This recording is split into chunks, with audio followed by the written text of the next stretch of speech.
Bom dia, gente, tudo bom? Hoje, como sempre, a gente faz aquele vídeo sobre movimentação da carteira. Eu estava revendo desde quando eu comecei a fazer isso aqui, e eu acho que eu tenho uma playlist, né, sobre minha trajetória, e foi praticamente ali em 2025, foi um pouquinho antes, né? Antes eu comecei a divulgar já um pouco nos dividendos, mas foi em janeiro que aí eu comecei a divulgar um pouco mais da minha carteira. Então, janeiro de 2025. Então, faz 1 ano e 6 meses, mais ou menos, que eu tenho divulgado um pouco a movimentação da carteira.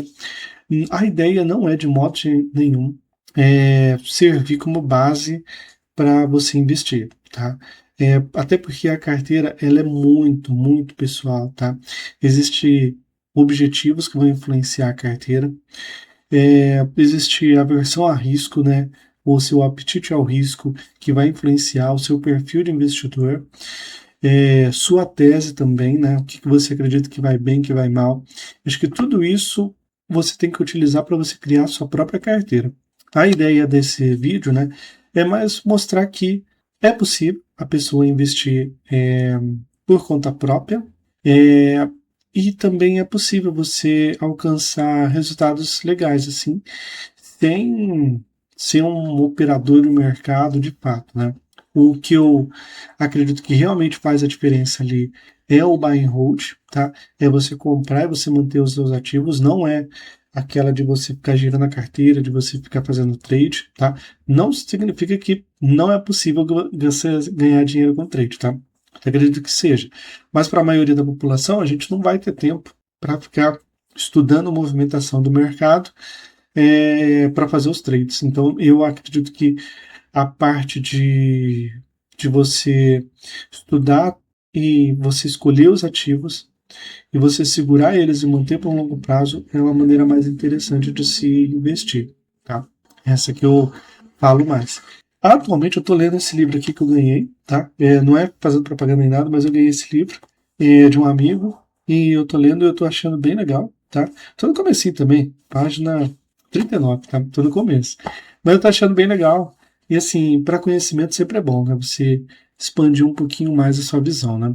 Tô gostando bastante do livro. É para trade, tá? Por isso eu achei legal comentar também que não é a minha praia, mas eu tô estudando um pouco sobre isso também, tá? É, essa, as movimentações atuais da minha carteira não foram significativas, como é de se esperar numa carteira mais buy and hold, tá? Beleza. Aqui a gente consegue ver algumas coisas legais, que é até a última eu falei até o MFI, né? É o que tinha disponível na época. Aí eu aumentei um pouco eu comecei minha exposição no HGBS, o fundo de shopping da Red. Eu acho um fundo assim bem legal, tá? E é de um setor que eu acho mais seguro, mais defensivo que os shoppings atualmente. Eu achei que o preço dele estava atrativo, então eu decidi entrar nele aqui. Para aumentar, eu também vendi o SAP, fundo middle risk, que eu já não estava muito afim de manter na carteira faz um tempo. Eu tinha o SAD, que era um fundo muito mais passivão, ele era muito mais high grade, né? E quando ele juntou, eu já tinha a expectativa de, em algum momento, me desfazer, tá? E com a HGBS e com o CAFOP, também que eu entrei, né?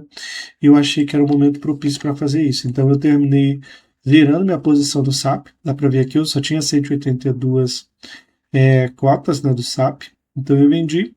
E é um fundo assim que eu acho que tá legal, mas um middle risk e assim não era o que eu queria para a carteira agora, até porque eu não quero. Eu sei que a renda fixa está pagando bem, eu sei que faz sentido às vezes a pessoa aumentar em fundos de crédito, só que como eu quero uma carteira um pouco mais passiva, né, eu tenho priorizado, eu tenho colocado como objetivo ter mais tijolo, né. Tanto é que quando a gente olha aqui, eu coloco aqui por setor, o meu alvo, né, seria fundo de tijolo em 50%, aí eu consegui alcançar, tá?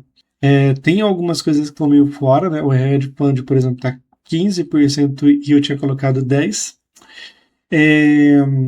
E o internacional também está bem pouquinho, né? Eu parei de aumentar e eu vou colocar um pouquinho mais em alguma coisa para o internacional, tá? Eu só estou com China 11, eu acho que é mais simples de ser por esse. Tem um ETF, um ETF irlandês também que eu acho interessante, mas atualmente eu estou preferindo China 11, tá? Para exposição em moeda estrangeira, tá?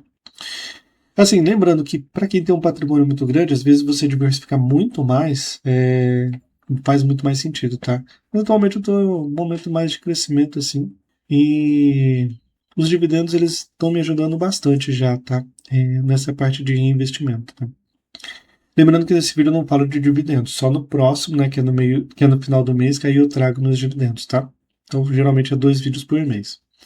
Então vamos lá, a gente tem o HGBS, SAP que eu saí, aumentei um pouquinho mais no HGBS, aumentei um pouco mais no TIGAR, porque o preço dele caiu drasticamente, mais do que eu imaginava e continua caindo. Tanto é que, olha, eu comprei ele depois a 62, comprei ele a 58 e comprei ele a 51, tá? Para mim, para minha carteira, eu acho que faz sentido até eu aumentar a posição se ele continuar nesse valor, tá? Mas eu também dei prioridade aqui pro Core, que para mim estava num preço bem atrativo. E ele está pagando até que bem, tá? Deixa eu ver se tem mais alguma coisa para comentar. O juro 11 ele caiu, estava 95, eu comprei um pouquinho mais, só mais 3, tá? Existe uma possibilidade real de ele não pagar dividendo, porque está abaixo de R$ 100 aqui, né? Vamos ver até o final do mês como fica aqui, mas se ficar abaixo, geralmente eles não pagam dividendo, tá? Então existe essa possibilidade. Para mim não faz muita diferença esse dividendo aqui de curto prazo. A gestão para mim ela é excelente e vale muito para mim, tá? Para mim e para minha carteira eu aumentar um pouquinho nele porque ele tenta me proteger um pouco da inflação ali, tá? É um fundo de FIINFRA, né? Um FIINFRA que eu acho que é muito bom. Depois tem mais alguma coisa para comentar? Em relação à movimentação é isso. Aqui eu tive um lucro na saída do SAP aqui de 63, desculpa, de 63, 66 centavos, tá? Além disso, quando a gente olha aqui a minha carteira como um todo, né? Ela continua ainda bem diversificada. Tem alguns ativos, como eu já falei, que eu quero aumentar a posição, né? Para ter um mínimo ali de exposição. O Core eu comecei a aumentar agora, o juro também. O GGRC eu deixei ele meio parado, mas é possível que eu aumente posição porque ele voltou num preço que eu acho interessante, tá? E o Capop, sinceramente, eu acho quase loucura esse preço, tá? Mas assim, é uma avaliação minha, não é recomendação de compra e de venda, tá? Você pensa, um FOF bem diversificado, e no meu caso ele faz muito sentido, porque ele foge um pouco dos fundos que eu tenho, tá? Ele tem uma concentração em alguns fundos que eu não tenho em carteira, não acredito muito na tese, então eu acho que ele serve ali para diversificar um pouco, e ele está pagando muito em relação ao valor, né? Então, está 79,59, valor patrimonial é 91, e ele está pagando 80 centavos, então, poxa vida, eu acho que, assim, está valendo muito a pena. Para mim, o risco retorno dele está excelente, tá? Em relação ao risco que eu considero, eu acho que a maior parte da minha carteira está bem segura ainda. Arriscado está 7%, médio está 26%. Talvez eu abaixe um pouco do médio, né? Quando você olha aqui, os amarelos é o que eu coloco médio, o verde eu coloco high grade e o vermelho eu coloco as teses mais arriscadas, né? Fiagro, ele já entra como high yield, mesmo que a NCA em fundos em Fiagro, se ele às vezes é um pouco mais conservador, mesmo assim eu considero ele uma tese muito mais arriscada, tá? TIGAR e MFI não precisa nem falar, é desenvolvimento, então tem um risco muito maior, tá? Em relação ao setor, eu acho legal destacar essa parte aqui, que eu tenho bastante concentração ainda em recebíveis, 25% da carteira. FOPs 15%, FIIs de shopping 15% e FIIs de lajes corporativas 10%. Eu acho que de todos, o mais estranho para mim é o lajes corporativas, porque eu não boto muita fé, né, no setor. mas eu tenho alguns fundos e quando eu olho por fundos, eu entendo por que eu estou com essa exposição, né? Vamos mostrar aqui os fundos que eu tenho de lajes corporativas, só para a gente dar uma olhada melhor. TEP, não tem nem o que falar, é um dos fundos mais antigos que eu tenho em carteira. Patieno, eu gosto muito da gestão, né? No Plug and Play, uma gestão que eu vejo que tem uma dedicação real ali, né? É um trabalho muito legal, até de comunicação com o cotista. Muito fácil encontrar várias lives, pessoal apresentando. Core 11 dispensa comentários, né? Porque é Kinea. E, poxa vida, ele está com um desconto bem, bem elevado em relação ao valor patrimonial. Uma vacância praticamente zerada, né? Muito baixa. É os três, né? Se eu somar aqui, vamos lá, cadê? Aqui, dá os 10%. O China só está aparecendo porque ele está fora do filtro, né? Por isso está essa linha verde aqui. Então, esses três eu tenho pela gestão, não é nem pela exposição ao local, né? Então, sempre que eu dou uma olhada nisso, eu sempre revisito e aí eu entendo por quê. Estou com essa exposição um pouco maior em lajes corporativas, tá? Esse aqui eu já comentei. Por gestor, eu sempre gosto de ficar de olho também. Eu não gosto de ter uma exposição muito alta. Que nem é 13%, eu acho um pouco elevado, mas ainda assim eu acho justificável atualmente, tá? E é possível que aumente minha exposição em Cafop, que vai aumentar isso aqui. Então, eu acho que desde que não passe 20% da carteira, 15% da carteira, eu acho que 20% aí já começa a ficar mais perigoso, né? Mas 15% ali eu acho que até dá para levar, tá? Até porque são fundos diferentes, né? Mas eu gosto de olhar, porque se eu estiver ficando muito grande, né? Dê uma olhada principalmente quando a Pátria começou a comprar. E aí eu gosto de ficar, às vezes, dando uma olhadinha para ver se não tem alguma exposição muito elevada. Né? Porque se der um problema em um fundo, acontece muito de respingar em alguns outros fundos da mesma gestora. Tá? Eu acho que é isso, não tem muita novidade. HGBS. Ah, uma coisa que eu ia comentar para finalizar. Eu tenho pensado bastante em aumentar ainda mais a minha exposição em NDIV, tá? Porque quando você olha o que eles têm pago, né? Que eles estão entregando, né? De dividendo, fiz as contas aqui, deu 8%, tá? É, só que aqui ele mostra o bruto, né? Ele não mostra o líquido, né? E aí quando você faz pelo líquido, vou jogar lá embaixo, pra gente dar uma olhadinha. Bom, a soma dá 9, deixa eu fazer aqui certinho, né? Soma. O valor dele, atualmente, 120,45 centavos. Vamos lá. 120,45 centavos.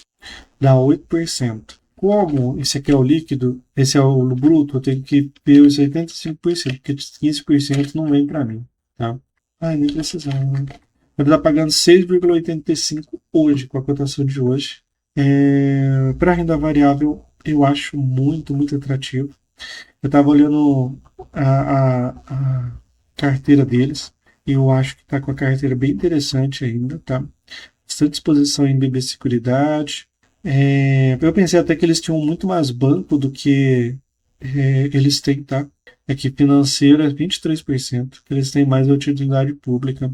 É, então, assim, eu achei que tá uma cesta bem confortável. Eu já estudei já como que eles fazem a seleção, né? É bem legal e eu gosto bastante. Eu sinto um pouco mais de segurança em investir dessa forma, tá? Então, é possível que ao longo do tempo ali eu vou aumentar a exposição também, tá? Depois eu vou ter que dar uma revisada, principalmente nessa parte aqui. Cadê? Essa parte aqui, né? Ações 5%, talvez eu vou aumentar um pouco se a gente continuar com a bolsa no patamar que está. Porque eu estou achando ações estão entregando bastante. Tá? O que eu não vou diminuir, o que eu não pretendo diminuir é os tijolos, isso aqui não tem como. Pop atualmente eu acho que é oportunidade pelo preço que eles estão, então é possível que eu mantenha ou aumente, né? E eu acho que é isso, eu acho que não tem muita novidade. Viagra provavelmente não vou aumentar, provavelmente vou baixar um pouco aqui o alvo, né? Esse aqui está muito bem, o RSTR, Internacional 5 eu acho que faz todo sentido. E aí quando você soma, dá 99, porque eu tirei uma aqui, né? Dava 100%, tá? Mas é provável que eu vou aumentar aqui um pouquinho mais em ações. E ao longo do tempo eu também tenho que aumentar aqui em China 11, que eu vi que tá barato. Pelo menos na minha leitura tá barato, tá? Não vi nada que chame a atenção e que justifique uma queda ali, tá? Mas tá bom, já falei demais. Eu acho que é isso. Não leve o que eu estou falando como indicação de compra e venda.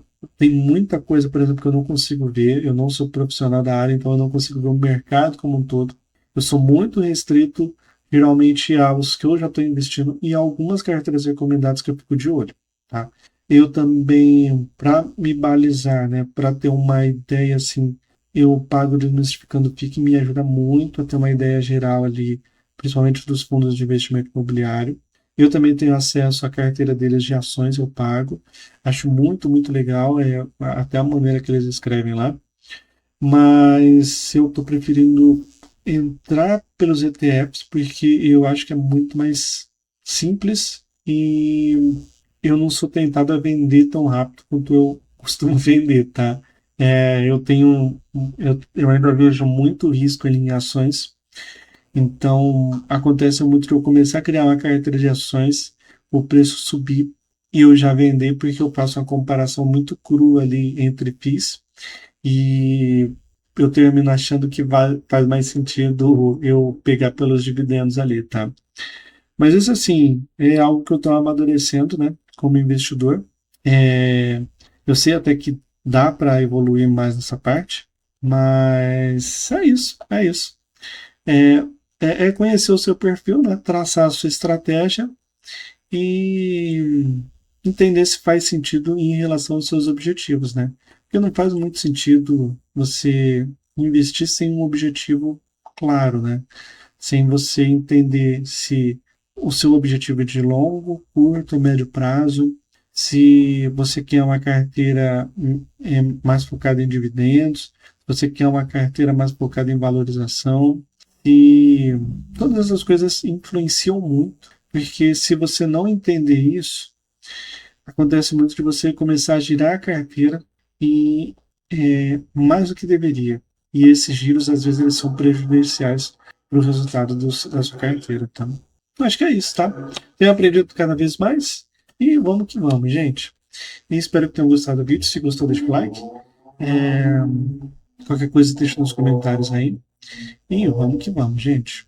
Bons aportes, viu? Bons investimentos. Tchau.